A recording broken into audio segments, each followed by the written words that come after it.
Depuis plusieurs années, les industriels de l'agroalimentaire ont une technique parfaitement légale pour nous faire payer plus cher nos courses. Cette technique, elle a un nom, ça s'appelle la shrinkflation. Des industriels font le choix de réduire la quantité dans les emballages. Cette astuce marketing a un nom, la shrinkflation. Plusieurs marques ont décidé en catimini de nous faire manger moins pour le même prix. Et son concept, tu l'as peut-être deviné, c'est le fameux moins égale plus. Moins de produits, plus cher. La shrinkflation est un anglicisme, un mot valise. Il contient le mot shrink qui signifie réduire en anglais, mais aussi inflation. En français, l'une des traductions utilisées est la réduflation. Mais la shrinkflation, qu'est-ce que c'est? C'est une tendance dont on parle de plus en plus dans les médias, mais qui ne date pas d'aujourd'hui. C'est une pratique des industriels de l'agroalimentaire qui consiste à réduire de quelques grammes seulement la quantité de produits proposés à la vente. Parfois dans l'objectif de vendre au même prix, en réalisant des économies sur la quantité, parfois en augmentant le prix légèrement. Ainsi, tu ne t'en rends pas forcément compte, car qui regarde le grammage précis de ces produits et qui se souvient du poids exact de son paquet de céréales l'année dernière? Le pire, c'est que la shrinkflation touche absolument tous les secteurs de l'agroalimentaire. Chocolat, café, biscuits, céréales et même le papier toilette. Et le pire, c'est que tu ne peux pas y échapper. Depuis plusieurs mois, l'association Foodwatch, qui milite pour la transparence dans l'univers de l'agroalimentaire, s'est penchée sur ces produits dont la quantité baisse alors que le prix augmente. Vous voulez des exemples? Oui, s'il te plaît, des exemples! Allez, d'accord. L'exemple le plus flagrant, ou pas du coup, c'est celui du kiri. Avant, tu ne t'en rendais pas forcément compte, mais un morceau de kiri pesait 20 grammes. Ils sont habituellement vendus par 8 pour un total de 160 grammes. Sauf qu'il y a un hic, aujourd'hui un kiri ne pèse plus que 18 grammes, ce qui fait un total de 144 grammes pour une boîte de kiri, donc une baisse de 10%. Et comme l'a dit Camille Dorios, directeur des campagnes de Foodwatch, aucune annonce de fait sur le changement de grammage, il n'y a aucune obligation pour la marque d'informer le consommateur de ce changement en fait de format. Elle peut le faire en catimini, c'est totalement légal. Alors après, est-ce que ça induit ou pas le consommateur en erreur? Pour nous à Foodwatch, clairement.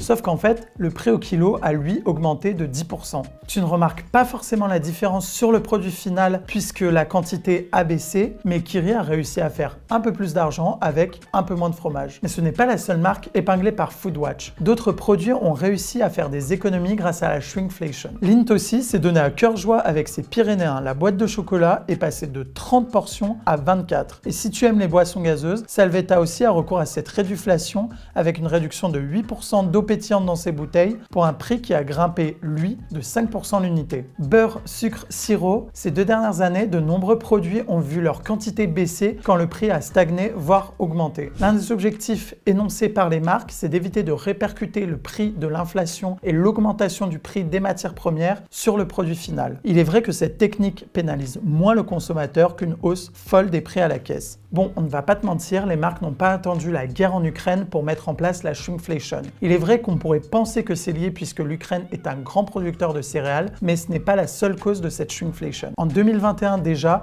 plusieurs produits avaient été épinglés par Foodwatch et d'autres associations de consommateurs pour avoir fait appel à la shrinkflation. Là où l'effet est pernicieux, c'est que la taille du paquet ne change pas forcément, induisant parfois le consommateur en erreur. Mauvaise nouvelle, car oui, j'ai d'autres mauvaises nouvelles à t'apprendre, la shrinkflation est un procédé totalement légal. Les entreprises ont tout à fait le droit de réduire la quantité de nourriture dans un paquet sans en avertir le consommateur. Et oui, le consommateur comme toi et moi se doit d'être averti et c'est à lui d'aller vérifier ce qu'il achète.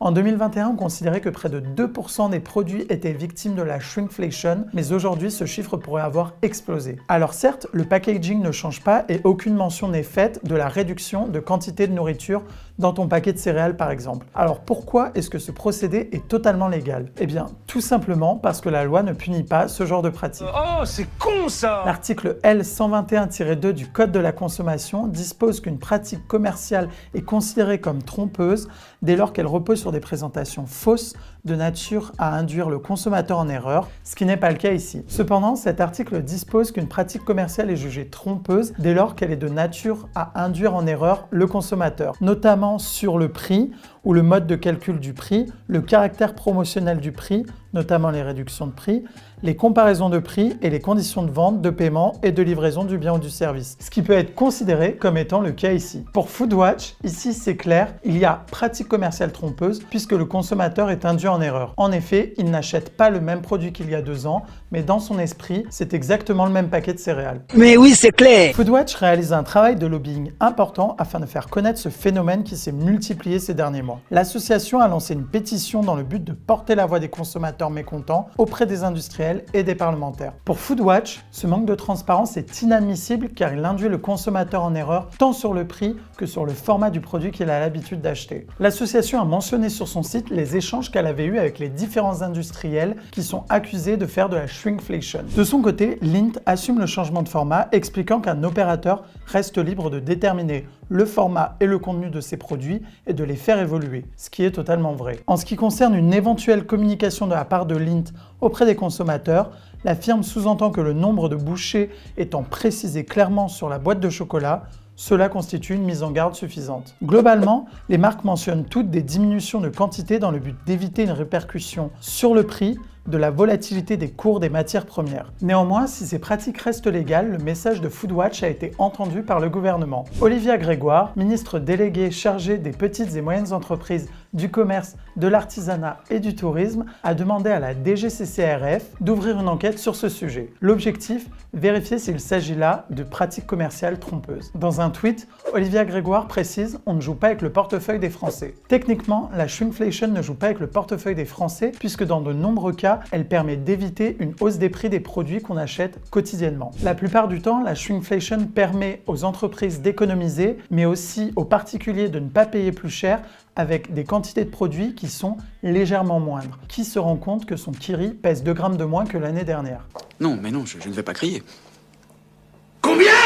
Cependant, dans certains cas, comme TCR ou Coca-Cola, qui a passé ses bouteilles de 2 litres à 1,75 litres, la baisse est significative et impacte indirectement le portefeuille des Français. Faut-il augmenter les prix au lieu de baisser la quantité de nourriture qui est vendue aux consommateurs? Est-il bon de protéger leur pouvoir d'achat en baissant de quelques grammes la quantité des produits qui leur sont vendus? Ces questions n'ont pas forcément de bonnes réponses et dans certains cas, les industriels cherchent à protéger leurs marges, mais dans d'autres cas, ils cherchent à protéger les consommateurs, c'est-à-dire toi et moi. La question à laquelle il est en revanche facile de répondre est celle de la transparence. Il faut jouer le jeu de la transparence pour redonner confiance aux consommateurs qui sont en demande de ces valeurs-là. Il ne reste plus qu'à attendre le résultat de l'enquête de la DGCCRF afin d'en savoir plus sur ces pratiques commerciales. Trompeuse ou pas, la réponse sera donnée dans quelques mois. Si tu as aimé cette vidéo, abonne-toi et dis-nous en commentaire quel est le sujet que tu veux voir dans notre prochaine vidéo.